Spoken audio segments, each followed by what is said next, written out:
넋두리입니다. 자작이라 하셔도 좋고 멍청하다고 욕을 하셔도 좋습니다. 그냥 어디에든 말하지 않으면 너무 힘들어서 제가 정신이 나갈 것만 같아서 이렇게 글을 씁니다. 5년 동안 전혀 몰랐습니다. 정말 까마득히 모르고 살았던 제가 너무 원망스럽네요. 이 더러운 곳에서 저만 나가면 그만인데 왜 이렇게 눈물이 나는지 모르겠습니다. 아무튼 지금부터 드라마에서도 나오지 않을 법한 제 이야기를 시작할게요. 남편과 신우는 이복남매라고 했습니다. 저는 남편보다 5살이 많았고 신우는 남편보다 7살이 어렸죠. 남편의 친엄마는 남편이 어릴 때 돌아가셨고 새어머니를 평생 엄마처럼 여기며 살았다고 하더라고요. 그리고 그 새어머니와 친아버지 사이에서 태어난 신우가 있었는데 나이 차이가 많아서 그런지 남편은 살뜰하게 신우를 살폈고 신우는 저랑 나이 차이가 많이 나서 그런지 약간의 어린 행동을 하는 것 외에는 그저 무난무탈한 신우였습니다. 아무튼 신우가 18살 되던 해에 새어머니도 돌아가시게 됐고 건축업을 하시는 아버지는 지방에서 공사가 많아서 한 달에 2-3번 집에 오시고는 했었다고 하더군요. 가끔 도우미 아줌마를 부르기도 하고 남편하고 신우가 청소랑 밥을 해먹으면서 서로 챙기며 살아가던 시절에 저는 남편을 만나서 연애를 했죠. 그때 신우의 나이는 20살이었고 남편의 나이는 27 그리고 저는 32의 나이였습니다. 32살인 저는 27의 남자친구가 나와 결혼해주지 않을까 봐서 전전긍긍했고 어린 신우가 시집을 갈 때까지 같이 살면서 보살펴주기로 하는 조건을 걸고 제 나이 34에 결혼을 했네요. 신우는 크게 모나지 않고 성격이 무탈한 편이었고 자기 일은 자기가 스스로 하는 편이라 크게 부딪힐 일이 없었습니다. 집은 아버님 명의로 된 45평짜리 아파트였고 여전히 아버님은 한 달에 2-3번만 오셔서는 하루 정도 같이 놀고 먹고 자고는 일 때문에 지방으로 가시곤 하셨죠. 29의 남편은 제 남편이라서가 아니라 누가 보더라도 훈훈한 외모의 능력도 매너도 좋은 남자였습니다. 하지만 그에 비해 저는 그냥 평범한 사람이었고 그나마 내세울 수 있는 건 제 나이에서 3살 정도 어려 보이는 그냥 조금 동안의 평범한 외모입니다. 그래서 그런지 잘난 남편이 불안해서 남편과 연애를 하던 시절부터 항상 외모에 신경을 쓰고 살았고 집안 일도 사회생활도 모든 면에서 부족함 없이 완벽한 아내가 되기 위해 무던히도 노력해왔죠. 다행스럽게도 남편은 출장 외에 특별히 술을 먹거나 늦는 일이 없더라고요. 집안일도 같이 해주고 신우이가 시집살이 시키지는 않느냐며 너스레도 떨어주던 자상한 남편이었습니다. 사실 연애할 때 뜻하지 않게 임신이 되어 아이를 낳고자 했지만 그때 결혼할 수 있는 상황이 아니었기에 남편은 평생 동안 꼭 책임져 준다고 약속을 하고 아이를 지웠어요. 물론 그때는 너무 큰 상처였지만 결국에는 약속대로 결혼도 하고 저를 책임져 주었으니 더 이상은 상처가 아니라고 생각했습니다. 그런데 불행하게도 결혼 이후 아이를 갖기 위해 무던히 노력했는데 뜻처럼 아이가 생기지 않더라고요.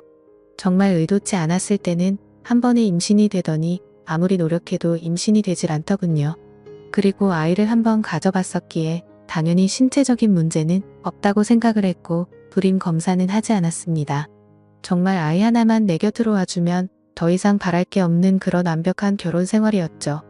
남편은 신우를 살뜰히 챙겼지만 내 눈에 이상해 보이지 않을 정도였고 정말 단 한 번도 신우와 남편의 사이를 이상하다고 생각해 본 적조차 없었습니다. 그러던 어느 날이었죠. 남편은 밖에서 술자리를 잘하지 않았고 집에 와서 저랑 마시거나 신우랑 셋이 마시거나 했는데 그날도 셋이서 밤늦게까지 소주에 와인까지 즐겁게 한바탕 거하게 마시고 잠이 든 날이었습니다. 다른 날과 별다를 바 없는 날이었고 신우의 이부자리를 펴주고 잠든 남편을 보고서 잠이 들었습니다. 원래 술을 마시면 중간에 깨지 않고 항상 늦잠을 잤는데 그날은 술 때문인지 목이 말라서 잠시겠죠. 근데 옆에서 잠들어 있어야 할 남편이 없었고 거실에 나가봤는데도 없더라고요. 그래서 주말에는 운동을 하러 종종 나가기에 운동하러 나갔는가 보다 하고 물을 마시고 다시 침대로 가서 잤습니다. 근데 속이 좋지 않아서 한참 잠이 오지 않아 뒤척이던 도중에 아가씨 방에서 문이 열리는 소리가 나더군요. 그러더니 곧 이어서 현관에서 신발 소리가 들리더니 현관문이 열리는 소리가 나더라고요. 아가씨가 밖에 나가는가 보다 했는데 남편 소리가 들리는 것이었습니다. 마치 지금 막 들어온 것처럼 말이죠. 하지만 뭔가 순서가 잘못된 것 같아서 이상했습니다. 밖에서 들어오는 거면 현관문이 열리고 신발 소리가 들려야 맞는 건 대신 발소리가 들리고 현관문 소리가 들렸는데 밖으로 나간 사람은 없었죠. 그래서 그날부터 이상한 생각을 지울 수가 없었습니다. 남편은 방으로 들어오더니 밖에 운동을 하러 나갔다 왔다고 말을 했고 저는 제 스스로 잘못 들은 건데 왜 이렇게 예민하나 싶어서 별 생각을 다 했네요. 아무튼 그날 이후로도 별다른 생각 없이 평범하게 지내고 있었고 남편이 출장을 간다던 날 아가씨도 때마침 친구들과 여행을 간다고 하더라고요. 그래서 저도 오랜만에 혼자 있는 시간을 만끽하며 휴식을 즐기고 있었습니다. 그런데 그때 때마침 친구에게서 전화가 왔죠. 이태원에서 저와 제 남편을 봤다면서 저를 따라오다가 사람들이 붐벼서 놓쳤다며 지금 어디로 갔냐고 하더군요. 그래서 나는 집에 있고 남편은 출장을 갔다고 말을 해줬습니다. 하지만 나중에 알고 보니 그때 그 당시 남편은 이태원에 있었던 게 맞았고 친구는 남편 옆에 있는 여자를 당연히 저라고 생각을 했었던 거죠. 왜냐하면 시누이도 나와 같은 갈색 머리에 긴 생머리였고 체형도 비슷했으니깐요. 며칠 뒤 남편이 출장이 끝나고 돌아오는 날이었습니다. 저는 아버지께서 입원했다는 소식에 남편에게 전화를 걸어 병원에 가 있어야겠다고 말을 했고 남편은 집에 들렀다가 곧바로 병원으로 온다고 해서 저는 서둘러서 병원으로 갔습니다. 걱정과 달리 다행히도 아버지는 아주 가벼운 부상을 당한 거였고 어머니가 유난을 떠신 거라서 대충 수습을 하고 집으로 돌아갔죠. 남편은 아직까지 집으로 돌아오지 않은 상태였었고 드레스룸에서 옷을 내려놓고 있는데 남편이 들어오는 소리가 들리더라고요. 저는 순간적으로 반가운 마음에 깜짝 놀래켜주고 싶었죠. 그래서 드레스룸 불을 끄고 남편이 거실로 오길 기다렸는데 소리를 들어보니 남편 혼자가 아니더라고요. 순간적으로 저는 옷장으로 몸을 숨기게 되었고 남편은 집안 곳곳 방을 하나하나 열어보며 제가 없음을 확인하는 것 같더라고요. 그러더니 소파에 앉는 소리가 들렸고 두 사람의 대화 소리가 들리는데 정말이지 저는 악몽을 꾸는 것 같았습니다. 이태원의 그 맛집은 과대평가가 됐다면서 이번에 갔던 여행은 너무 즐겁긴 했는데 혹시나 언니가 의심하진 않을까?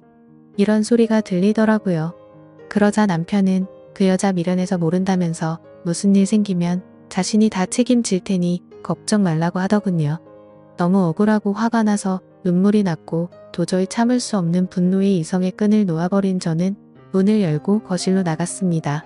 그러자 남편과 신우는 깜짝 놀라서 저를 쳐다보는데 정말 짐승이 따로 없는 것 같았습니다. 저는 남편의 멱살을 잡고 어떻게 된 거냐고 소리를 질러댔고 저를 뿌리치더니 그 둘은 아무 말 없이 집을 나가더군요.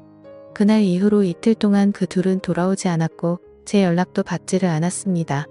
그래서 저는 이틀 동안 연차를 쓰고 집에만 있다가 3일째 되는 날 출근을 했죠.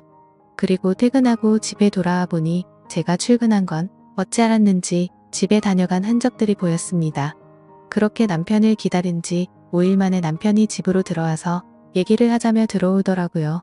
저는 그 기간 동안 마음을 좀 추스린 상태였고 차분히 대화를 하자고 하니 남편은 입을 열었습니다.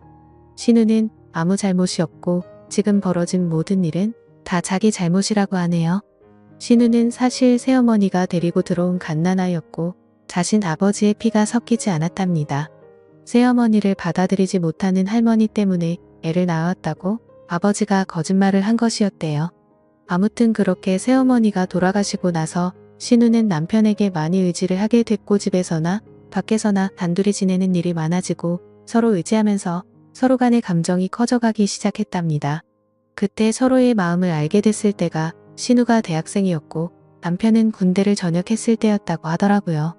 하지만 아무리 피가 안 섞인 남남이라고 할지라도 잘못된 걸 알았기에 서로가 몇 번이나 연락을 끊고 새롭게 살아보려 했지만 잘 되지 않았답니다. 그냥 서로가 가족, 연인, 그 이상의 감정이라 더 이상은 끊어낼 수가 없다는 사실을 깨달았다고 하더군요. 저랑 연애하는 기간에는 물론이고 결혼하고 나서도 두 사람은 저를 속여왔다고 다 털어놓았습니다. 신우가 간혹 생겼다던 남친도 다 거짓말이었고 단지 제 눈을 피하기 위한 일종의 작전이었던 거죠. 신우의 철없는 행동으로 혹시나 내 의심을 살까봐 남편이 그동안 케어한 것까지 전부 말을 하더군요. 그리고 남편은 혹시나 하는 마음에 정관수술까지 했답니다. 제가 아이를 가지면 신우가 질투에 눈이 멀어서 무슨 일이 벌어질까봐 그랬답니다. 정말 남편이 진실되게 하는 말을 들으면서도 이게 꿈인지 진짜인지 믿을 수가 없겠더라고요. 순순히 자기 입으로 시인을 했지만 간통죄가 없어졌으니 이 둘을 감옥으로 보낼 수도 없는 노릇이었습니다. 이혼 소송을 해서 재산이라도 뺏어보려 했지만 변호사와 상담을 해보니 어차피 둘이 결혼해서 같이 모은 돈 반 나누는 거 외에는 이자료 1,000만 원에서 3,000만 원 정도 받을 수 있을 거라고 하더라고요. 그런데 남편이 1억을 주겠다며 괜히 남들 입에 오르내리지 않게 소송은 하지 말고 조용히 협의 이혼을 하자더군요. 같이 모은 돈도 전부 저를 주고 위자료로 1억을 주겠답니다. 그 말이 저를 위해서가 아니라 신우를 위해서인가 보다 생각이 들더군요. 그리고 얘기를 들어보니 시아버지란 사람도 이미 알고 있는 것 같았습니다. 세상을 떠난 새엄마라는 사람과도 생전에 서류상으로 혼인을 하지 않았었고 서류상으로도 둘은 정말 완벽한 남남이니 이제 저만 없어지면 둘이 잘 먹고 잘 살 수 있겠지 싶더라고요. 저도 도저히 그 인간과는 지낼 수 없었기에 모든 걸 포기했습니다. 이혼 서류는 이미 접수했고 5년 동안 모은 돈과 위자료 1억까지 오늘 입금이 되었더군요. 저와 대화한 이후로 남편과 신우는 단 한 번도 집으로 들어오지 않았고 저는 이제 제 옷가지들만 싸서 이 집에서 나가면 되는데 왜 이렇게 가슴이 먹먹하고 찢어질 것 같은지 모르겠네요. 우리 부모님께서는 아직 이 사실에 대해서 전혀 모르시는 상황이고 제 친구들도 아무도 모르는데 저는 어디로 가서 울어야 할지 모르겠습니다.